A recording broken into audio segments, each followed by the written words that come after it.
do you go from marketing to being an author, to being a big brother, and making sure people see their own names on a can countrywide?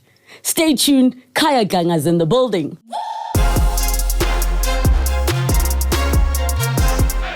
Hey everybody, welcome to another episode of the Relebogile Mabotja podcast. We chat to interesting people about interesting things. Comment down below who you'd like to see on the show. Don't forget to subscribe and hit the notification bell. Be the first to find out when we drop a new episode and other content. Now, today's guest is somebody I've actually known probably longer than we can both remember. He is a G. He has been around, and I'm so excited he's here to talk to us because he's not just in marketing. He also happens to be an author, somebody that I used to follow on YouTube back in the day. Oh my goodness. Oh my God. That's so crazy is that like this year, yes, it's been 18 years since I've been on YouTube. And YouTube has been around for 20 years. So, yes. So I have to tell you something hilarious. Yeah. I don't remember when it was, but a friend of mine, and I don't even know how it got, would say, watch this guy. He would literally wake up taking out the toko and the sleep from his eyes, talk to camera, share his thoughts long before. Yeah. But that's what people do on TikTok now. They do that now. And I was a pioneer back in my day. Oh, no, so man. I used to have like my when that's so-called Twitter, yes. I used to have my bio used to say like, I used to say this, okay, please don't cancel me. It used to say, struggling womanizer. And YouTube Ancestor. I love That's what my bio used to be. and I think people don't know because there was a time when these platforms were just starting out and some people have been doing it. Yes. I mean, that's so crazy. Like, Why were you always in the dark? What do you mean? You were always in the dark. Like, it was dark. It felt like you always just opened your laptop in the dark. No, do you know why? It's because, I mean, I was young and I was living in a cheap student accommodation, and there was like this, and the internet was free where I stayed. And not only that, was the internet also free, but I used a cheap phone to record myself. And then after I was done with this cheap phone, and then I had like, I think I got a laptop that had a camera, and then I used to record myself on the laptop camera. So it was just like, I had to improvise. I mean, that's what I did. And I remember when I was telling people stories that like I was recording on this was before iPhones. Yeah. So it was like this LG phone that actually looked like it was an actual camera. Yes. But it was also a phone quite heavy. And I would record myself on this thing and I have to download it, and it was a lot of work. And I mean, people like Americans, when I tell the story on YouTube, they're like, oh my goodness, shame, what a poor kid. He's got to be recording himself on a phone. Because back then, no one was recording themselves on a phone. You probably had like an actual proper camera. Because also camera screens weren't that amazing at the time. Camera like pixels count. Yeah, they weren't that great at the time. So you were ahead of the times. That is how far back I go. But isn't it crazy that I still remember that? Like, I didn't go and check on YouTube. Yes. I just still remember that. Yeah, because I used to run into it Groove many years ago. How come I can't remember where we first met? I have no idea, but I know that we used to meet wherever, like all the time. But there was a time when people like, there are a lot of people that I know now, but I always met them in places, in Groove, and you just hit it off, like with so many people. And I think that's how so many of us kind of know each other. I was trying to think if I met you through Sizwe, because I mean, I was like 18, 19 when I met Sizwe, and he was just started at MTV. Okay. Were you guys friends then? I met Caesar when he was, in fact, Caesar was, he first, and I didn't know this guy, and I was like, who's this guy? He sent me a message on YouTube. So he was watching, I think, because he was like, who is this South African on YouTube? It was this whole thing, and then he sent me a message, and then I met him for the first time, actually, I think it was a party, or an MTV party in town. And was it Rhino Bar? I don't even know what it was. But there's a rooftop thing. It might have been Rhino Bar because Okay, it had that vibe. Okay, I don't know Rhino Bar.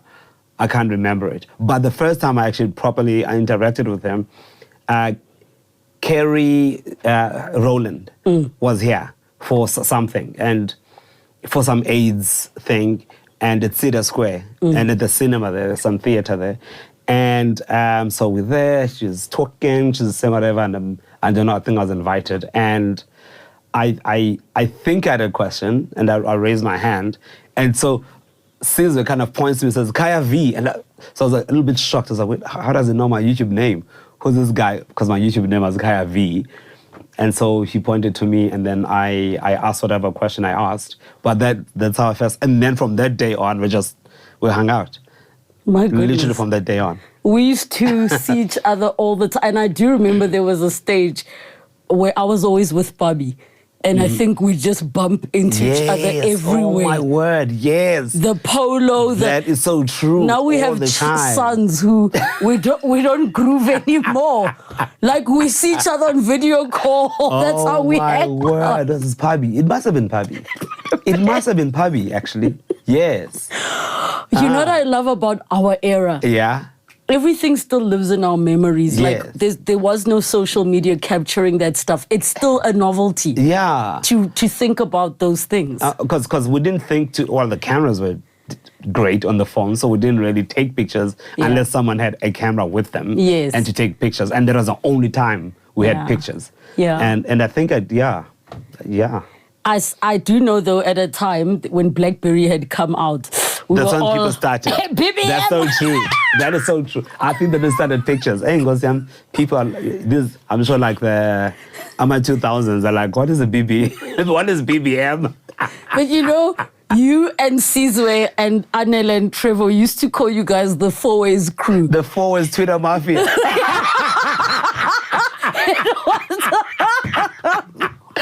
People don't know. It was Mika Stefano. Oh, yes. Mika Stefano wrote like a thing on Twitter about us being the Fourways Twitter Mafia.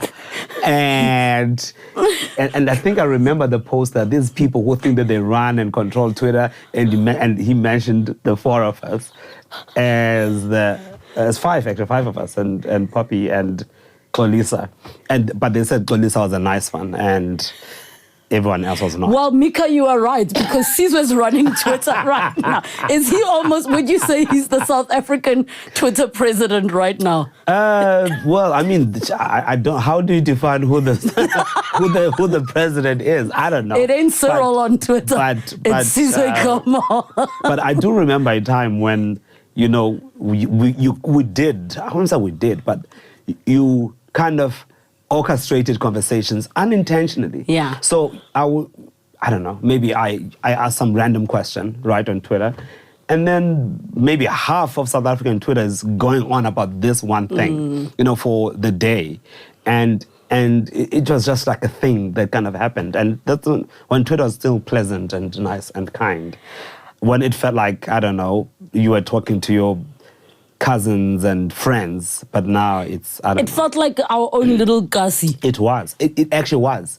Yeah, it felt like, it felt like if you say Lokshini and you know everyone around the neighborhood, and you can walk around and chat. You were my big opposite. Yeah, exactly. No, that's what it was. That's exactly what it was. Yeah. Oh my goodness. And I have to be honest, one of the things that I always loved about you, this was even before knowing you had a whole marketing background and were in that space, was because I interacted with you first, seeing you just talking to camera. And my friend at the time was like, don't wait for people to give you a presenting job. Stop waiting for auditions. Just start talking to camera. Other people are doing it. And this was before social media totally blew up. And Your friend gave great advice, by the way. She gave me some of the best advice of my career. It was Terry Petro gave me some of the best advice, where she said, there's this guy, check out his things. And I will never forget, and I think the reason I slept on myself was because I felt so insecure. Wow. I didn't think I was smart. I didn't think I had anything to say that people would care about. It's only as I've built my confidence being a conversationalist and with the radio muscle of learning to just talk to yourself, that I now do it.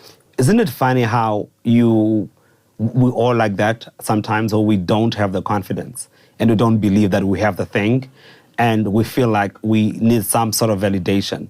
It's like, I'll give you an example for me, writing, right?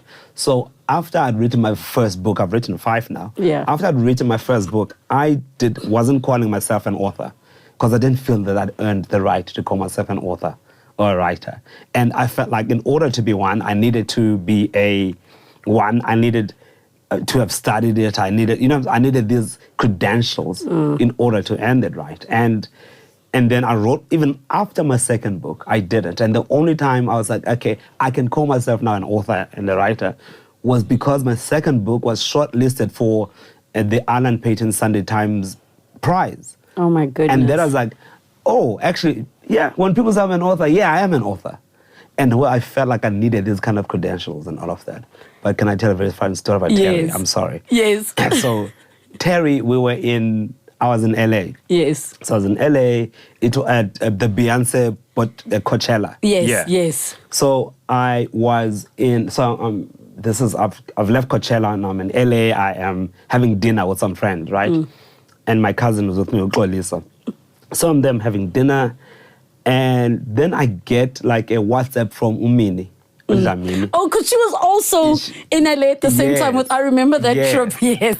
So she sends me a WhatsApp and she says, guys, let's go to the club. And I was like, Mini, LA is just humongous, I'm sorry. The chances of like me wanting to go wherever I'm going, because LA is just like, it's big and it's long, and it was late at night, and I was also tired from Coachella. I was like, I don't think I'll make it. But then I said, just the off chance that I do make it, can you send me like the name of the club? Sends me the name of the club. I look at, it's like 60 meters away from the restaurant. Yes. So I'm like, okay, great, we're coming. So we get there. So when we arrive at the same time. I mean, there's like a long line. There's like people waiting outside, fancy LA people, and there are like cars, people are coming out of gallery doors. It's like, it's insane. Like, it's proper LA. So we get, but then everyone's standing in line trying to get, but they're not letting anybody in. Yes. And so it was myself, Vuyo, Kolisa, Michelle, another friend of ours, and Terry. Yes. Vuyo that lives in LA. The one that lives in LA. Yes. So she says, so Terry, I don't know what happens. Terry talks to these 2 bouncers. I don't know what's happening. Next thing, the rope opens. Okay, 1, 2, 3, 4, 5, in. So we go inside. I don't know what's going on. So I say, what happened? How did you get us in here? And she says, no, I just said to these bouncers, Minnie is like the biggest star. Oh, she's so good at that. She was like, she's the biggest star in Africa. And not only that, in fact, I can show you like her following or whatever. And she opens like, and she shows on like a Twitter, I think she had 1 million followers. This is back then. This was a big thing, right? And she was verified. Not just anybody was verified back then. So when the bouncers saw that she was verified, had 1 million followers, okay, she's somebody, and they let us in. So she taught me one of the best tricks ever. I mean, I've learned so much from that woman, which was, I also was with her in Toronto. We also got into a club with a long line. And she also did the whole speak to the bouncer. Next thing, come everybody in, right? Like, I don't even need to know what you said. But she taught me that when you get on a plane, even if you're flying economy, you must walk in and say, when you show them your ticket and they say, thank you, sir, you'll be sitting at seat C. Then you say, champagne. And when they say, oh, you're not first, you say, make it cold. And then you just go. On the off chance, I would say 1 in 3 times, I get my glass of champagne. Oh, wow. So she taught me the art of being confident and showing up like you belong there. I mean, if you just walk in like you belong, 90% of the time, if you just walk in the front like you're supposed to be there, everybody leaves you. I saw that in action. I saw that in absolute action. I was like, oh, wow. What happened that, in your marketing journey, I mean, for a long time, you were with Coca-Cola, you were with Heineken.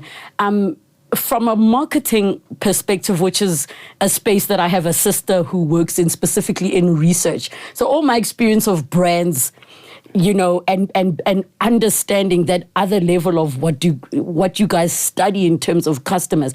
What would you say the biggest lesson you learned from each of the brands you've worked for? Oh, wow. I'd probably say the one thing that I learned when I was at Coke was, because, I mean, it's a massive brand. And it's such a... Global. And it's a university. And what I learned, I think, by being there was that what I do here, if it's good enough, it can have a global impact, right? It's like the Share a Coke, the campaign, the original one with people's names on it, like 11 years ago. That, you know, we stole the idea from Australia. Australia did like a little, they were very shy about it, you know, when they kind of did the campaign. So we took it in South Africa and we just blew it up and we made this gigantic thing. So what I learned was that if you can get all the pieces at play to work together in order to make something really work. So it's not about you just having an idea, but you've got to understand all the people and the machinery that you have to convince to make the idea work, you know? And also working in an organization like that, because you're always going to different, you'll meet people from different markets and you'll have to go Atlanta and there's many of you there. And you realize they are not any smarter than you, right? Because your idea, you're like, oh, well, I come from South Africa. I was born in a little village in the Eastern Cape. Maybe they hire the smartest people and I'm not that, I don't match, that level. And then you realize maybe I don't always speak the jargon, but my contribution is just as valid and as important because of the impact that it has, like once we produce the work that you do. But don't you think we also feel that way, like what you're saying about, you would think, oh no, you attending this conference or workshop that like, oh, I'm just a little guy from Africa. Don't you think it's because of how westernized we are and we grew up consuming predominantly American content that we always see it as this thing that's above us until you grow up and you travel there and you start engaging with people and then you're like, we actually are flipping amazing. That is very true, and that is why travel is important. And I mean, I agree because, again, like what you say is very true because I remember, I won, when I was still a creative, not as a marketer, but working as a copywriter, where I was, the first black person to win a Can Gold, is a South African, that is, and a Can Gold, for those who don't know, is like it's like the Oscars of advertising. Yeah. So we got this thing, and so the following year I was sent to Cannes, right? So I go to Cannes, and then so I went to Cannes, and then you get to see all the work that's been produced by everybody around the world, and you look at this work and you're like, is that it? Is this it? I've done something better than this. Yes. I've done better things than this.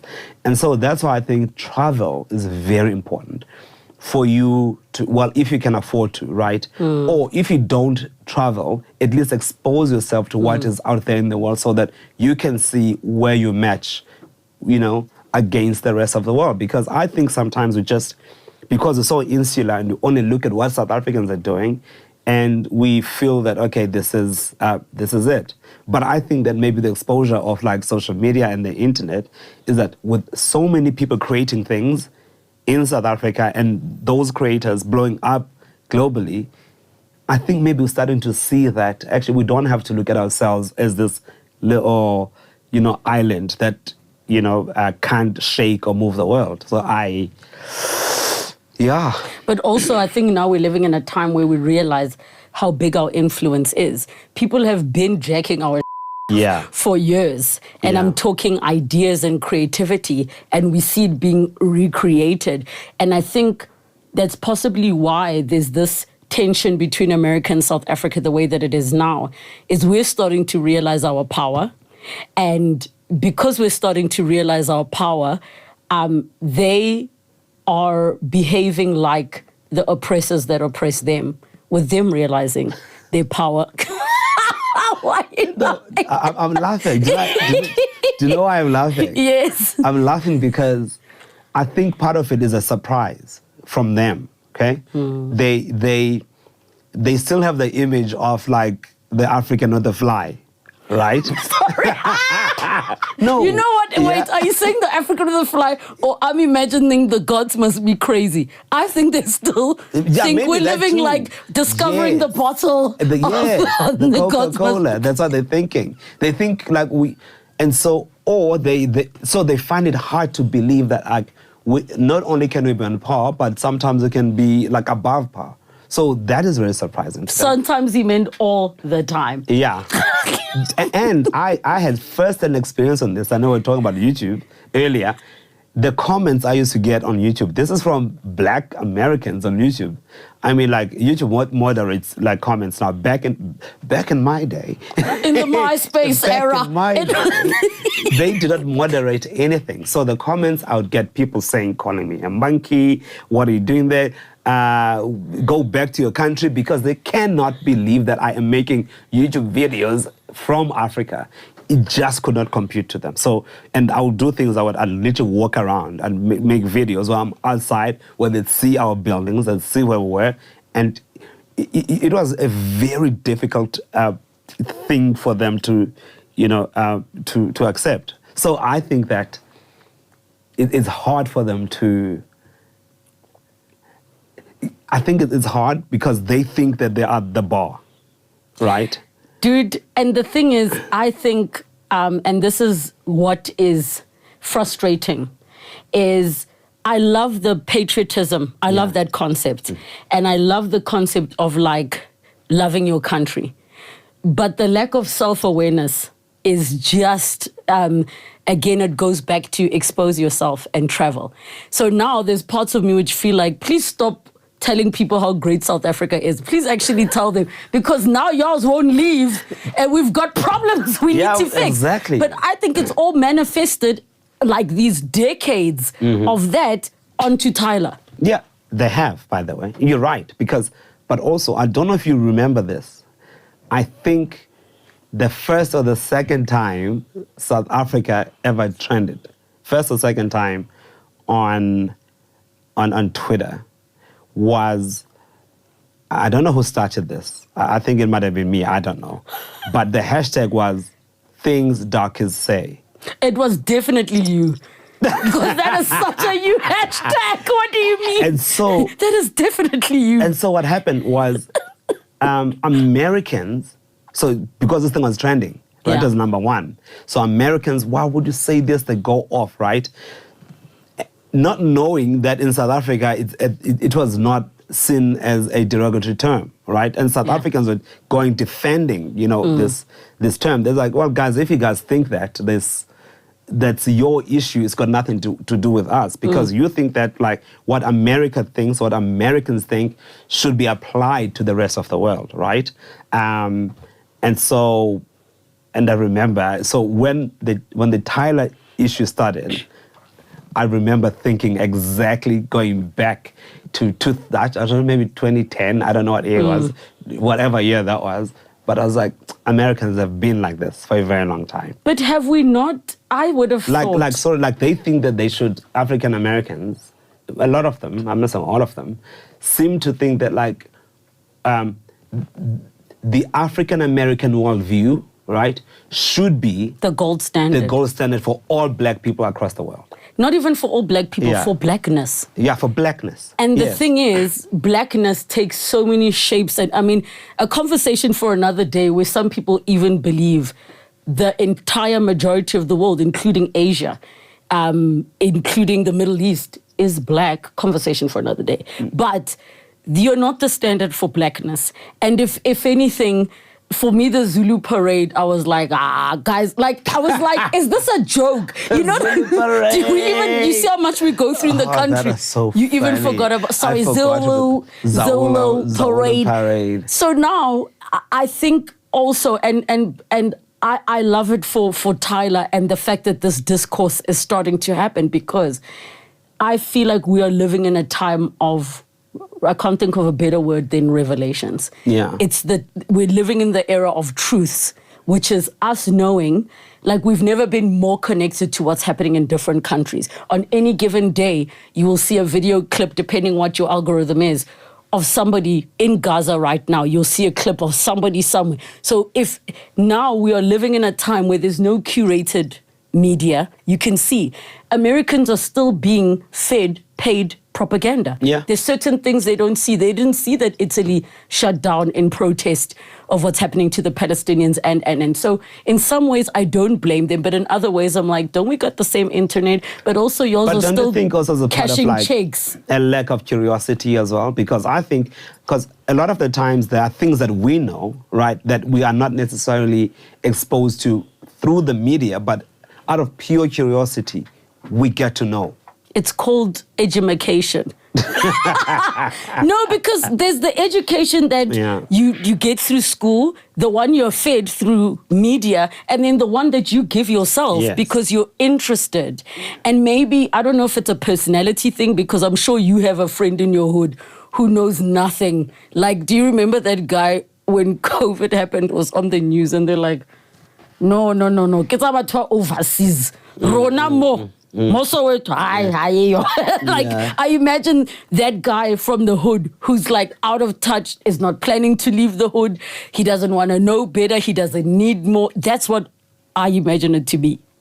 I think sometimes it's just, sometimes it's the nature of the environment a person finds themselves in, and then is not curious, might not have been able to develop any curiosity outside their neighborhood. But also sometimes it's safer to find yourself in that space, because then no one challenges you in that little space. You'll never feel out of place, because the moment you step outside that zone you've kind of created around yourself, then you don't want to expose yourself to the fact that maybe you might not be as knowledgeable as you think you are.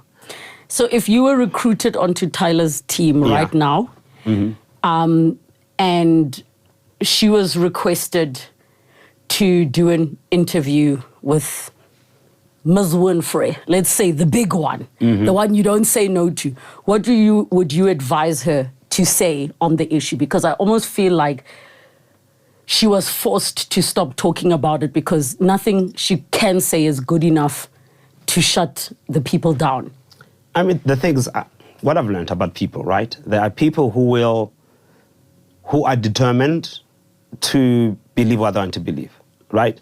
Who are determined not to be educated, and there's nothing you can do about those people, right? And what we also know is that there are people who are very aware of the clickbait nature of the weight of her name. So they will use her name in order to get the clickbait. Like right? in the Tiwa Savage interview. Exactly. So is it because no one was going to watch it if they didn't speak about it? No, exactly. And I would say that for me, so I would not advise her to say anything she hasn't been saying. Because what she said about what the word means in this country is right. So, and also at the same time, she can't be having the same conversation like all the time. I can imagine how tiring it is, for her. So she must just be herself, and that's why people like her for who she is. She's just been consistently herself. I'll tell her to say, I said what I said. That's it. Like, it's not going to change who she is. You either are invested in misunderstanding and disliking her, or you're going to be like, she's been saying this for a while. Khaleesi's in South Africa, guys, like, I get so confused, but I want to come back to the brands. What did you learn from working at Heineken? What I learned. Biggest lesson. No, the biggest lesson, this was for me, the biggest lesson, personal lesson, was that because I think all my career, I think wherever I'd worked, I'd always, I'd do great stuff, and I was like, end up being the rock star, and I was like, great, so I'm going to go there and I'm going to be a rock star again, right? And I found that sometimes you are not always going to be the rock star that you think you are in the work that you're doing. right? And you've got to accept that like sometimes that is not your season and it is not your time. And that is what I learned, I think, about myself. And that was, okay, you are not always going to shoot the lights out wherever you go, you know, and it's humbling, right? When you're just used to winning like all the time. And when you don't, you kind of have to take a step back. And I mean, part of the reason I actually went there was because I wanted a challenge. I wanted to do something different, something I'd never done before, a role I'd never think to do, and to learn about myself. And that's what I did.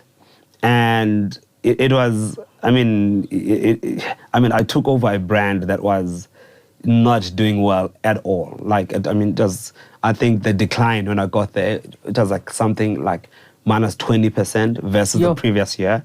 And so you have to try and, so I couldn't do any fancy and flashy stuff. So all I had to do was to go and do the basics, just to get the brand right on track.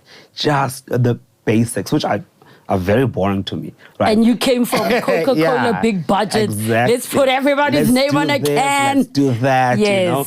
And so now you're like, okay, just get the basics. Nothing flashy, and just get a promotion.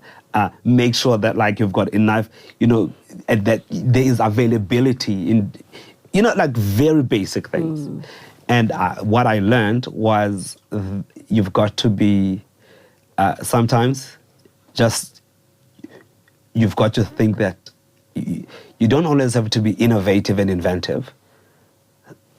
You just have to go and do the most simple things to get back on track. But do simple things properly. Do simple things properly. And that's what I learned. You know, I love what you're saying because I am like this A-type perfectionist. Do everything. It must not be 100%, it must be 102%. And my son is super bright. And I remember thinking to myself, they had some competition at school that he had to paint. And I remember thinking to myself, there's a part of me that hopes he doesn't win. And I said it to my TikTok followers. I was like, I'll tell you why. Because I'm the mom, like, when they were selling raffle tickets, every year he wins most raffle tickets sold by landslide. Oh, wow. But also, like, I'd have guests in studio and they're like, oh, we love you. What can we buy my son's raffle tickets? It's only, $10 a piece, you know? So he would always, and then I was like, I'm so scared that he's going to think that all he ever does is win, no matter what. So when I express this to say I'm so scared, because I also remember being that A-type kid, but I remember the sheer disappointment of the first time you aren't the best, or you aren't the greatest, or you aren't number one in class, or whatever. And I remember thinking, oh my gosh, I hope he doesn't win. And some parents were like, I understand the sentiments, but don't hope he loses. He will learn in his own time. So I just made him not win the raffle. I'm joking. Oh my goodness. I didn't sell the raffles like hard, you know. Yeah, because I was... Because it was also you, right? It's also me. Because like the selling of the raffle is you. No, but I do make... No, now he can talk. Yeah. So he had to send a video. I'd be like, record the video. You must ask. Please buy raffle tickets for my school. So he must do the video that goes out. And he has to thank when the thing has come. Right. So he has to learn and understand that, yes, mommy's like, you know, I literally go to everyone in the Prime Media building with the tickets. Like, I'll be like, do you have $100 on you? And they're like, yeah, sure. I'll be like, thanks for buying the tickets. I'll sign you. Like, what do you mean? I thought you were borrowing money. Nah, fam. You ain't borrowing nothing. That's how. Oh, my goodness. I would lure people into buying. So I'd be like, you could win a trip to I don't know where, you know. To East London. So now after Heineken, what was after Heineken? Rain. Oh, yes. So and you're still at Rain. No, I left Rain like maybe 2 years ago. I was CMO there for like just over 4 years. Okay, so what is biggest lesson from Rain? Oh, there for me, what was interesting was, you know, working for a startup. So, I mean, it was a startup, and just the fact that we were building this thing while the plane was flying, and that it was okay to to be inventive as you're going. And for me, that was super You were exciting. outside trying to paint a logo on the plane while somebody's building a wing. Exactly. This is literally what was happening. And that was really exciting. And what I liked about it was that it was never about trying to get things absolutely perfect before you get them, on track. It's like, guys, if we wait, we're not gonna get there. You're gonna miss the window. Because you learn while you're doing, right? And also, like, for example, we were the first ones to launch 5G. I remember. And with 5G, and we were the first, if I'm not mistaken, we were the first country outside of China to launch 5G. So we had no one ready to learn from. Did you hear that, America? They won't believe us. Yeah, I know, right? They won't believe us. And then there were things like, and also now COVID was starting, and then people were saying that, it's 5G that is causing COVID. I promise you didn't see this? They said 5G. Oh my! You never saw this? It was insane. And the only people to blame was Rain, because you guys. I mean, there were all these weird things that people were saying, and so what you had to learn was that you have to double down, right? Because you know what is right, and because sometimes the temptation to listen to the noise, and not to do things because of the noise that is happening outside. Didn't I interview at Metro with Fresh when Rain started? At Metro? At the breakfast show. I remember I remember going to Metro, but... What year did you join? Rain, 2018. I think it might have been around there. I mean, I can't recall it's the possible. date, but it was somewhere. But I it did was so many 2018. interviews. I was at breakfast. I think that's when it had started. Yeah, and you came through. I think I did come through the SABC. You guys did. Yes, you guys did. And the reason I actually did that was because what the proposition that we brought, which was like 250 Rand unlimited, for 19 hours of the day, people didn't understand what that meant. So people would see the ad, but they wouldn't quite. So I went to a few radio shows where I literally explained how it works. And interestingly, we actually saw, because we were dashboards that were live. We could see people buying. And you could literally see, the spike, people actually buying, because now I understand how this thing works. You left Rain 2 years ago. Is that why I haven't heard about it much since then? What? No. What is this? I haven't heard much about Rain. I'm connecting the dots. Khaya left, Rain is quiet. No. You know what? I also think that what can happen is priorities change, in the lifestyle of a brand. Yes. So how you communicate, how you geez, wow. Don't make me. That is very funny. Can I guess that you left because that exciting challenge was done, as in the startup, the getting it out there? Because, the ads, everybody heard them all the time. Did it feel like that thing of okay, now you are critical and not critical and stable? Yeah. And then you can continue without me? I felt that maybe there were, it could, I think that the team could do the work themselves. And since I left, the brand hasn't had a CMO. So which means that it's irreplaceable. No, it's not that. No. Irreplaceable. Maybe they felt that I was useless. They didn't need to replace me with somebody, It's like he wasn't doing anything anyways. We knew how to run this ship with a and I think also part of me was also thinking, okay, what else, what's there? And I'd also just lost my brother who I'd lived with and was in Cape Town, and I was I was just going through a lot, and I needed some time out, for myself after that. So I was like, yeah. I'm so glad you're getting to the grief part, because I think even for me it's something I am struggling with, in the sense that, lost 2 close colleagues recently, family members, and I just realized how grief stacks up. And in the case of myself, it manifests physically. The moment my immune system is, I know what's up. I did a trip to Mauritius at the beginning of the year. And last minute, I was like, I'm not taking my child. I want to be alone. So I get there on day 2 or 3 when I'm like relaxed. My throat is inflamed, but I knew immediately it had nothing to do with my body, but like the grief was just sitting here, that I have the years and years of grief that I've not had an outlet for. And it's that thing which we know is guaranteed, we can't figure out. And I just remember when I, watched some of your videos, your mom's letter that was read for your brother who took his own life, and so much respect to you as a family for being public about that. We know of many families that are still not willing to openly share. What have you learned about the grief process? It's been your brother, mom. What have you learned about the grief process? The grief process, it's so fun because the process sounds like okay, it follows an order, like the word process, right? Whereas like grief follows no pattern, right? It just does its own things. You could be, I remember, it's just so funny. Well, it's not amusing, but it's funny now. It's funny now. So like I've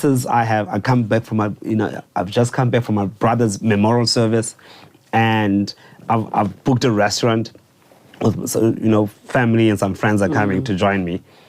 And I go up there first just to make sure that like the space is fine. I get to this restaurant in Cape Town, Iron Steak, which I absolutely love. So I get there, and so I used to go there all the time, because there's this particular steak, Wagyu steak that I absolutely love that there's an order there. So now I get there, and the waiter, hey, so hi, how are you? And he said, how are you? And I just felt this lump in, and I was like, this is so awkward now. And I couldn't even say I'm fine. I was like, you know why I'm laughing? Can I tell you my absolute nightmare? Is I tell people I need to schedule times to cry. Because my nightmare is getting to the petrol station and him saying 95 or 93. And then I go, crying. yes. You sounded so much like my friend at that moment. Because the lump catches you at the most random time with the random person. Exactly. No, and that is so true. So you went... Yeah, I was like... And then I just went on my phone. Because so that I'd look like I was busy, so it doesn't try to strike a conversation. So and what I found about the grief process is that it can take many shapes and forms. For example, for me, I think that one of the forms that it took after I lost, after my brother took his life, because he had this issue and I was trying to help him with, and because I felt that I was not successful in helping him, even though I thought I was being successful, I found it so hard to make decisions after that. Because, and so like I would second guess myself every time about every decision I was making. I want to just bring everybody into the context that doesn't know. So your brother took his own life. He was struggling with gambling addiction, which obviously has a ripple effect of other things. When you say gambling addiction, you would think it's just that one thing. But it comes with a plethora of other issues, like financial challenges, then breaking of your relationships, because now you have no one else to go to maybe borrow money, then possibly implicating what your work life looks like. And it seeps into the entire family, because when you're an addict, you become a liar, you become trust is broken. So I just want to lay the land. And exactly. So you're right. That's exactly what happened. So where things like, for example, things like him taking, stuff and selling my possessions, and without me knowing. And so there's like, well, I can't trust you, I have to kick him out of my place. So like all of those things kind of build up. And then I think maybe if I hadn't done this, or if I acted this way. Maybe if I'd made a different decision, things would have turned differently, even though I know that I had no control over it. Like when you say different, you mean so that, we can all understand the balance between, and this is the tricky part with people who have close loved ones that are addicts of any kind, the balance between the tough love and the not tough love. Yes. Because you know and understand. That's very true. Yeah, because there's the part of you that sees the kid, that sees, the person inside, but the disease is making you sick. Yes. In many ways. It disrupts your life. Yes. So you now get done, you put your boundaries, and the fear's still there. Oh my gosh, what if I get that phone call or that? Yes. And then the nightmare comes true. And then it comes true. I mean, it's like, there's a comedian who said, I love this joke, when he said that, he said that alcoholism is the only drug, is the only disease you get yelled at for having, right? Because no one yells at you for having cancer, right? Because, you have an illness, and this is what depression is. This is what, for him, he was prone to depression, and obviously then it manifests itself in gambling addiction. So it's an illness. The addiction is an illness, but then I am, how do I balance my response to this illness that he has? You know what I just thought about it now. What I think makes it tricky with the thing of, what makes it tricky is the empathy doesn't require you in the case of addiction, because empathy can become enabling of the disease. So I think the tricky part is you naturally, if somebody has some kind of life-threatening illness, which addiction very much is, many people don't survive, that you all want to rally around to be like, okay, how are we making your life easier? How are we helping you from being sick?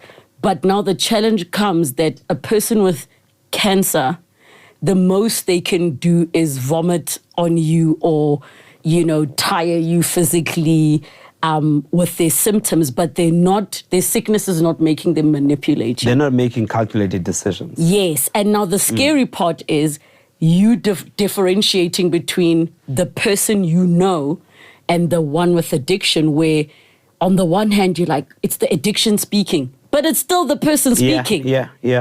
It's your... It was, it was hell, because it felt like, and every decision I was making, I talked to my mother. So I had to fire my brother, I sit across and be like, listen, now I have to, I have to fire you. And immediately after I fired him, just walking out with immediate effect. He worked for you. Yes. Oh. So immediately as he walks out, 2 minutes after he's walked out, I walk out of the boardroom and I run after him and to tell him, listen, I want you to know that I love you. I'm not doing this. Because you're being a boss, now you have to go be a brother. Yes. Oh. I know you can fight this. I know we're going to win this. So don't look at this as some kind of sentence. You know that 3 months, I promise you, you'll be fine in 3 months. You're going to take you to rehab. You'll be okay. And you'll come back. Why did you have to fire him, so I can understand? Because he had broken my trust again.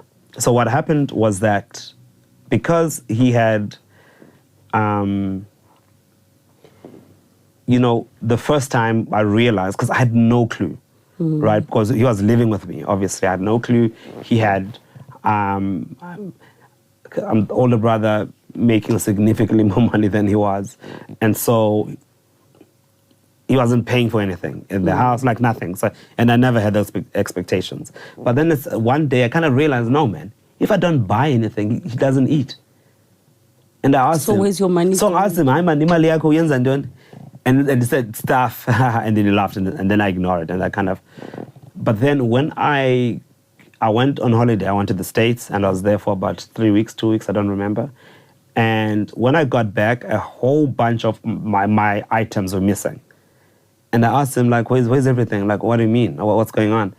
And he said that a friend of his who, because this December, he spent time at this friend's place. So he took my TV, PlayStation, and all of this kettle, iron to this friend. And I was like, okay, then bring them back. Like, just bring them back. But then he kept saying tomorrow. Eventually I said, listen, are you in trouble? Because if you are, you've got to tell me. And he said, no, it's fine. I said, then I want my stuff. Or I'll call the cops if I don't have them by a certain day. And I gave him a deadline. I said, 12 o'clock on Friday, if I hear nothing, I'm calling the cops. Because now I don't know what's going on. So at 11:30, he sends me a text. It says he wants to talk. So go to the boardroom at work, and he tells me that he's got this gambling addiction. And I was like, okay, this is great. I said to him, this is not a response. This is fantastic. Because then you know. Because at least now we know. Yeah. We know what we're fighting. So that's fine. We can sort this out. But what I have to do is that I've got to tell your boss, and I've got to tell the founder of the company that I work for, that this is the issue, because I don't want things to go missing in the company, and then in the back of my mind, I'm thinking it could be you, right? And then the cops are being called, and then it's you, and then I know there's a and you still need to show face there. Exactly. So I kind of tell him this. So I made him tell my mom and tell her that. So, cut a long story short, he was getting better, he was really improving, and I was very proud of him. What is the measure, if I may ask? And the reason I'm asking this, because I'm sure there are many people watching. Yes. And I'm curious as to the getting better was just based on what he says and what you see, or getting better because of you're in group therapy. Like, what is the measure that he was getting better? So he was going to therapy.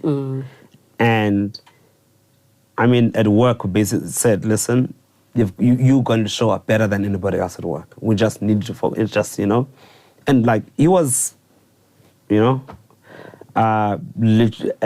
he was, and he was trying to, to pay back some of the things that he'd taken. And then suddenly other things went missing. And when these items went missing, and I asked, and because the one thing I asked him, I said, I don't care if you gamble again, right?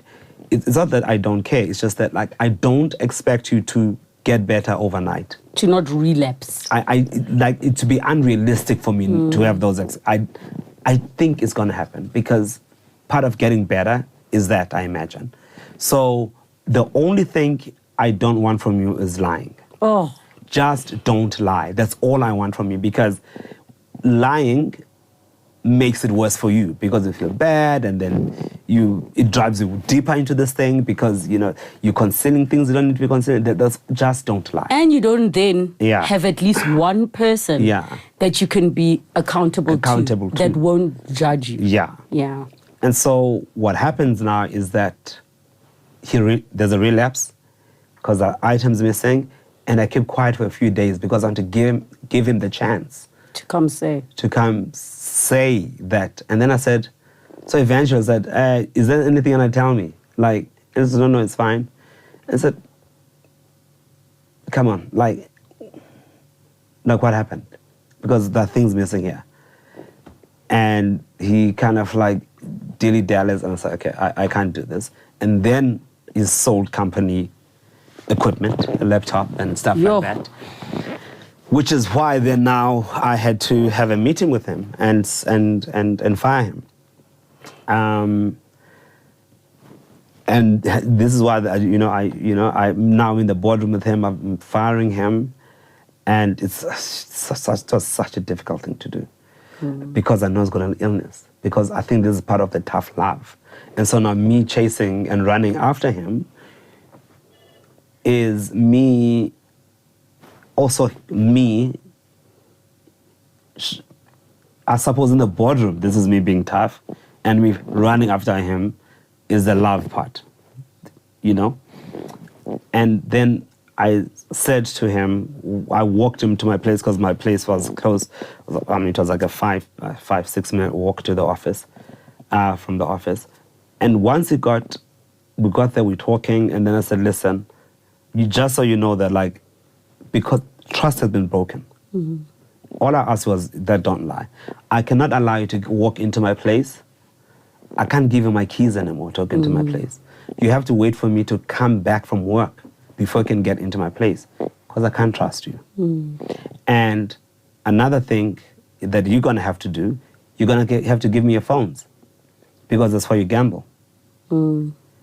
So you gotta have to give me your phones. And then he gave me his phones, and then I said, okay, fine. Now what I need you to do, I need you to call our mother and tell her that I've had to fire you. And also have to tell her that I'm not allowing you into the house until I get in because I can't trust you. He made the phone call, talked to my mom, and of course my mom was just like, you've done, saying to me that, I've done more than I should as a son, she was saying all of these things, and which were very kind, and were very gracious, towards, because I was feeling bad for making these calls, because I'm like, I can't believe I have to make these decisions, Because you're also mad at him for putting you in this position. Yeah. Right? And then a few, time goes by, but he says now, because obviously he can't get into the house, when I leave for work, he just take a book and read, outside or wherever he'd go. And I wouldn't give him money to buy food. For example, if he needed lunch, at lunchtime, I'd ask him to come with me and we'd go and eat lunch. Or if he needed food, then I would give him, I had this, shucks, I don't have my wallet with me. So I had this, I'm sorry, Nando's, but I have to say this. So Nando's has a black card. Yes. And only certain individuals get given this black card. Call me. I didn't even know about it. And you can't ask for it. If you ask for it, it's a guarantee that you're never going to get it. Oh my gosh. I didn't know about a Nando's black card. And with this card, you can go to any Nando's anywhere in the world and flash it, and they give you whatever it is that you wanted. Yes. So then I'd give him this card to go. Oh, nice. That helps, because it's just for It's just food. He can't buy, he can't but he could have cash. He could sell the card.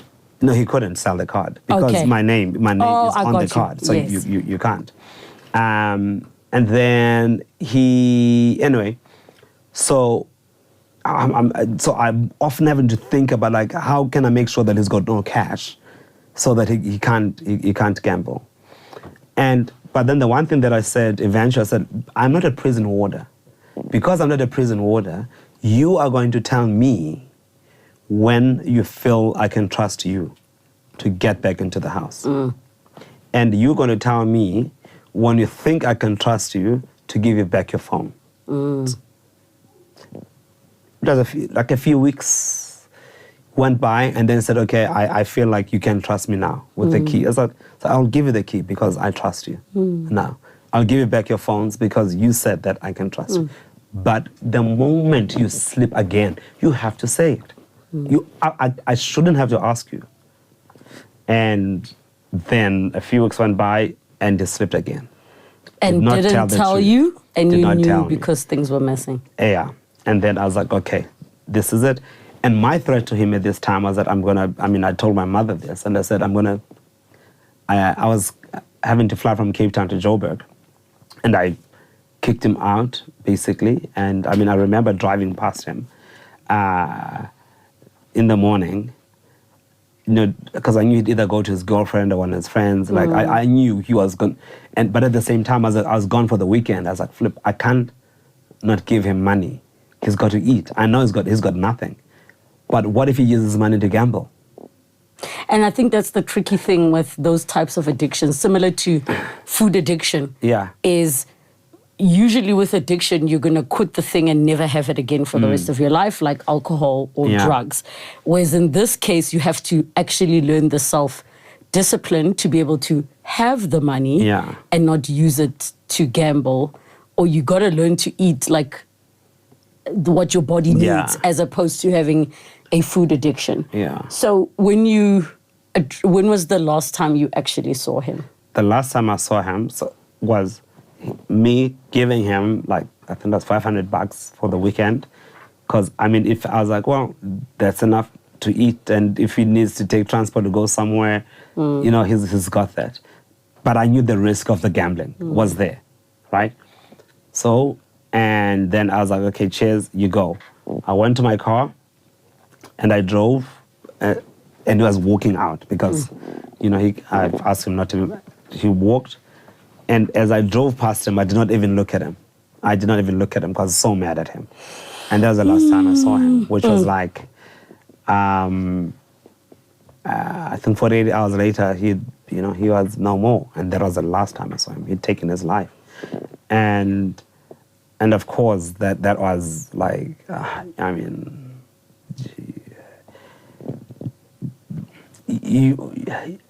and it's funny because when I heard, because I knew that he went to his girlfriend because he'd ingested some medication that I had, but I think with the money he probably bought additional stuff that he took, and obviously there's also that guilt. I'm like, the medication. Did he use the money, to do that? Like, anyway, and so when I heard, okay, he was in hospital, and I heard that, okay, he was getting better, and then, like, out of the blue, I got a call that actually he didn't make it. And so, and it's funny because when I got the phone call, I just jumped into action. Like, okay, it was my aunt who told me, and then I asked her to pass the phone to my sister, and I said, okay, fine, all right, okay. How have you guys told Mom? And she's like, no. How are you guys gonna tell her? Okay, have a priest, go. Once you have told her, you let me know, and then I will tell these people, and then this is what I'm gonna do. I just went into action mode, and I think that's why I think the body was processing survival, and not to have to deal with the reality. But isn't it also because from how you speak about all the things you did, you sounded like a father to him, and that's what I hear each time you speak. Well, it's interesting because I know that he looked up to me, and I know that also because that's what his therapist told me. Because his therapist called me after he found out, because he said that, your brother said that, like, once you're done with this, he said that I can talk to you about anything we talk about in these sessions. That's how much he trusted you, that we can talk about anything. And he said the one thing that he really looked up to you, and he saw you as, and a part of me always, like, once I found out, felt a little concerned. I wouldn't say guilty, maybe concerned that he might have looked at me as this perfect figure, right? And because he sees this perfection, and when he looks at himself, he sees something opposite, which is not true, which is absolutely untrue, because it's what depression does, and it gives you these distorted views about yourself, which is what happened to him, right? And I think he was, if he looked at them, if I was a mirror, then he probably saw something else about who he was. And that made me feel terrible, but I think that maybe there was, but we went together everywhere. Like, I literally would, if I was going to a party and all of that, and I don't know, I don't know if you saw a father figure, but it's also because, I mean, I sent, I sent him to school. I, did all those things, and he'd come and visit me. Maybe, I don't know, it's possible that I was playing a father figure without knowing that I was. I mean, everything you say is what a dad would do, from the tough love part to the giving the opportunity for rebuilding of trust, to the disciplining, to the part of you're fired, but also I'm still your safety net, and the part of do not lie to me. Those are all the steps that I would imagine a great father to be. And I think from what you've shared, if no one's told you, you are a phenomenal brother to him, because he will always remain your brother. Yeah, thank you. And I think the way that you have carried this and spoken about it is just commendable in a time where men struggle to be open with their feelings, to be vulnerable, and to also just be real about the challenges that they are facing. I think what a beautiful way to honor him. Really, really beautiful way to honor him. Thank you. I think your mom is like, wow. Her words are so beautifully measured, and she's just so graceful. I mean, a woman I've never met, and I've only heard from the things that you say about her, and particularly that letter that you did more than you should have when you were feeling like you didn't do enough. Condolences again to all of you. No, thank you. I'm pretty sure that as you get older, you will find more ways to continue to heal and grow. And do you feel like this book is a love letter to yourself more than it is to him?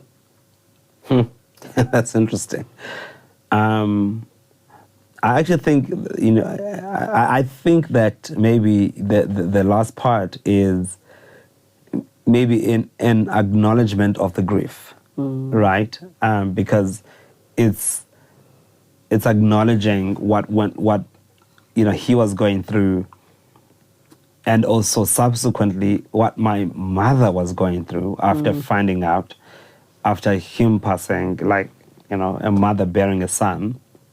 And I don't know yet maybe I don't see like that yet. Maybe it's sometime, maybe I will. I don't know. But I was grateful that my brother in his own letter said that there was nothing anyone could have done. And he said in his own letter that I did, way more than I should have, for him. And of course, my mother also, like, her letter was like the most graceful, understanding. I did not expect it.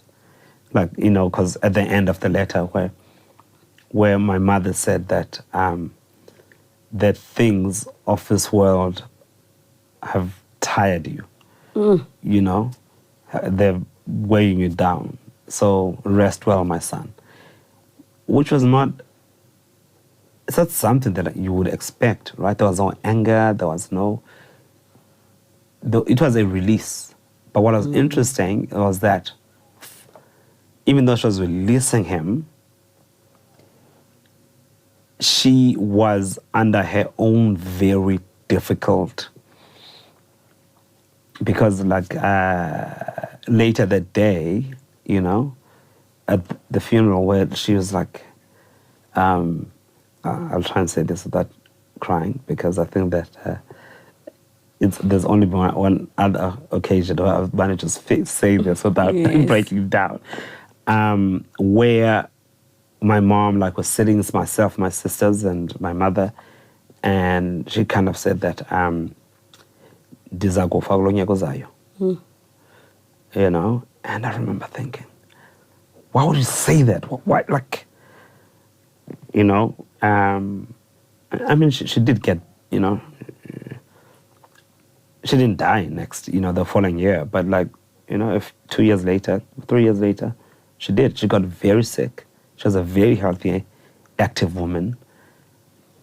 I think she didn't release herself, even though, from the grief she was feeling, even though she released him. And I think that's what happened. And I think it ate her up to the point of death. I think she died of a broken heart. Oh, she did. Oh, man. She did. I think, because I remember you chatting about that. it's so weird how, you know what I wonder about sometimes? What did African spirituality and us as Africans, how did we deal with depression for the elders that understood it? And I hope as a society we can start to explore. Like, I'm constantly seeking healing journeys and things. I don't think one needs to wait till you're in this deep depths of depression to start exploring ways to heal yourself. But I wonder if, you know, obviously there's medication, there's talk therapy, there's emotional trauma release, there's so many things. Do you think that had he lived in a different time, maybe with other alternatives, or maybe in a different country where the stigma is not like what it is right now, being a young black man, being a younger brother to somebody who's known and successful, that there could have been a hope where the burdens of life were not as heavy? I have my suspicion that may be correct, because I think that there was, you know, I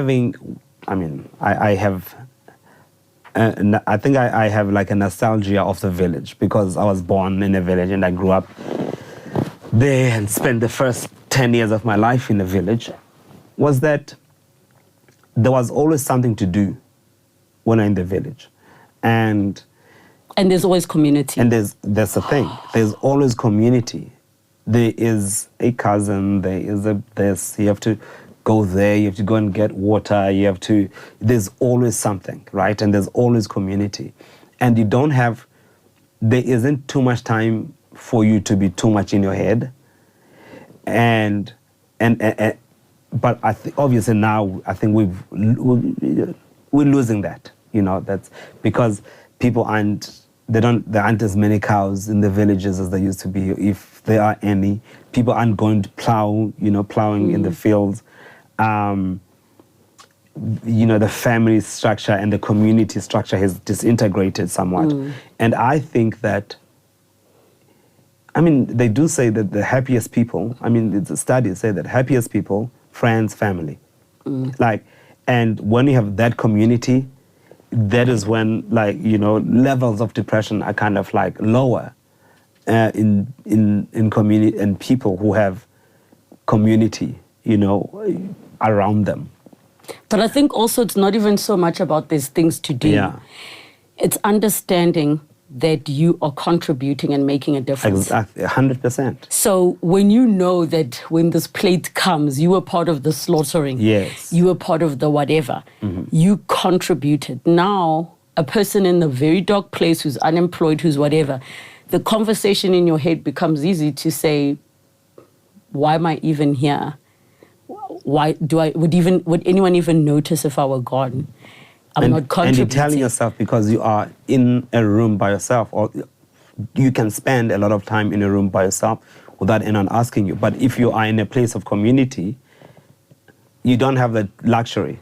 Some cousin is going to be like, hey, knock on your door, come, let's go to the river, or let's do, you know what I'm saying? And because we haven't been able to recreate, I think, that structure in the cities and the townships that we live in sometimes, I think because we haven't, and I think maybe, I don't know, I'm making these assumptions, grand assumptions, I'm not a doctor, that part of the reason we have also seen a rise, I think in terms of suicides and mental illness, is because of the loneliness that people kind of feel. Like the depression and therefore loneliness, and then you think that, okay, I'm worthless, I'm nothing. Like you said, I don't feel like I'm contributing anything. But I think when there are constant interruptions in your life and you don't have time to be overthinking, to think that my life is meaningless. But if you're spending 80% of your time alone in your head, it becomes true. You know, it's even worse. Yeah. I saw a lady on TikTok, an American woman, who articulated this so beautifully. She said, social media brought us something that I think we don't realize, is that there used to be a mystique about people's lives. There are certain things that I actually should not be seeing about Khaya and whoever. So I know we usually reduce it to, well, it's toxic because you compare yourself, but it goes beyond that. There was a certain mystery of only seeing a certain part of people's lives. Now we're exposed to everything. So the levels of things you're dissecting is not just, did you see the neighbor's car? Keeping Up with the Joneses is not just the car. Now it's everything. Your aesthetics, how you think, how you walk, how you this. And she said, like, there is a thing about she misses the time when she didn't need to be in the room with you while you're delivering your baby. You know what I mean? And I never thought of it that way. I was like, you're so right. There's certain things that it's almost like you meet your hero and then they fought in front of you. Now Beyonce is farting. Like, are you ever going to look at her the same again? Oh, gosh, that's funny. I mean, she's still Beyonce, but there's certain things that... You're like, I thought that even if you did fight, it'd be a Dior smell, and now you smell like gama gunya bolile. Listen, I feel like you and I could talk forever and ever, and I'm so glad you made the time to come through. You are so bright. You are just, I find you to be like one of the, when we say a thinker, we're talking, people love a thought leader. Yes, a thinker, and I think you are just, how to apply your mind, you have critical thinking, and I really, really hope you play more in spaces to influence this younger generation of men. You're quite insightful. You have experience of sort of getting a sneak peek into some of the challenges that young men are facing. And I really, really hope at a certain point in your life you're able to do more of that work, man. Like, it's so needed in our communities. Like it's interesting. Like over the last 2 months, I've had 2 young men just wanting to talk, just about not like anything serious. They just wanna, and I found it like really a bit like okay, we're gonna have a drink, but and then when you talk to the people, you realize that it's because they're looking for, I don't know. Not even guidance, but I think it's... An ear. And I feel like that a lot of guys don't have ears to... They don't feel like there are enough people for them to go and just talk and spitball about nonsense that they're thinking about, And they were absolutely perfectly okay with the fact that most of the times, like, I don't know. I don't know. I don't have the answers, but we're just having a conversation. And I think instead of like, unfortunately, I think we look to people who have, you look at someone, they've got a Rolls Royce, they've got this, and we almost don't, and we think that that's the meaning of life. But at the same time, I think the guys that I've met don't look at the meaning of life as material possessions. It's the work that they feel needs to be done inside, And I want you to do a favor for me. We do a thing on this show. I know you don't know. It's not Boloyi cards. I have to keep telling people this because they're like, what are these? Okay, you tell me when to stop shuffling. I stop. Okay, now pick any card, Maria. Don't look, and give it to Maria. me. Okay. Santa Maria. Santa Maria. Okay, are you ready for your card? The question is... Oh, Lord. Am I afraid to be seen? I talk about you, about me? You.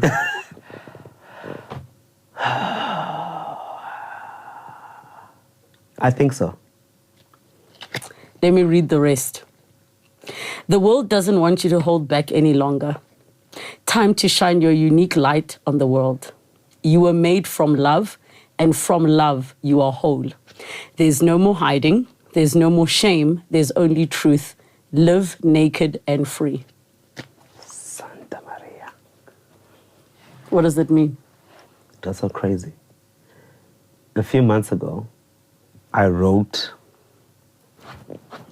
I went to my ChatGPT, and I said, ChatGPT, knowing everything you know about me and everything I've said, what are the what are my weaknesses? And that was one of them.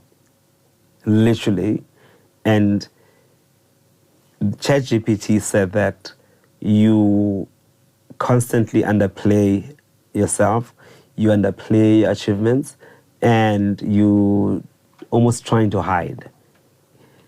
And you are surprised when certain things happen. For example, I was in Toronto, and I guess it was in Vancouver earlier this year. And the craziest thing, so I am, and I kind of wrote this, I mentioned this, I don't know why I wrote this, like as maybe part of my diary to ChatGPT. And ChatGPT says, and you wrote about how you were walking into a restaurant in Vancouver, and someone pointed and said, hey, weren't you on that Japan podcast with Trevor? And I was like, there's some guy in freaking Vancouver. Like, why would he look at me and remember me from a podcast that happened in Japan over a year ago? And there were 3 of us, like, on the podcast, and I hardly said anything. So, and then it said, like, and literally, and like, so funny that ChatGPT made that example about, like, how I'm constantly belittling myself. Do you want some homework? Okay. So the soul action, because these are soul cards, says, and you need to think about these. What parts of me do I hide so I can be socially accepted and fit in? Am I being authentic? Do I allow myself to be all of me? What do I need to feel so I can be safe to be seen? And you must journal your answers. So I've given you some homework. Beautiful. Thank you. Nah, that's powerful. Thank you for coming. Yeah. I'm so grateful for your time and your vulnerability. And I'm going to keep, stalking from the socials and the sidelines and just loving your work. You are an author. If no one's told you this, you are an author. Thank you. Where can we get all your books? All my books, exclusive books, Take a Lot, Amazon, Bargain Books. When a bunch of young men start going to your DMs to talk, I hope the universe positions you into spaces that you are able to be that big brother and dad figure to some young men that need it. Thank you. Thank you. Need I say more? Need I say more? Put your questions down below for Khaya. And also just comment with whoever else you'd like to see on the show. Thank you so much for joining us on the Relebogile Mabotja podcast. That was so good. Thank you. Next time. See you.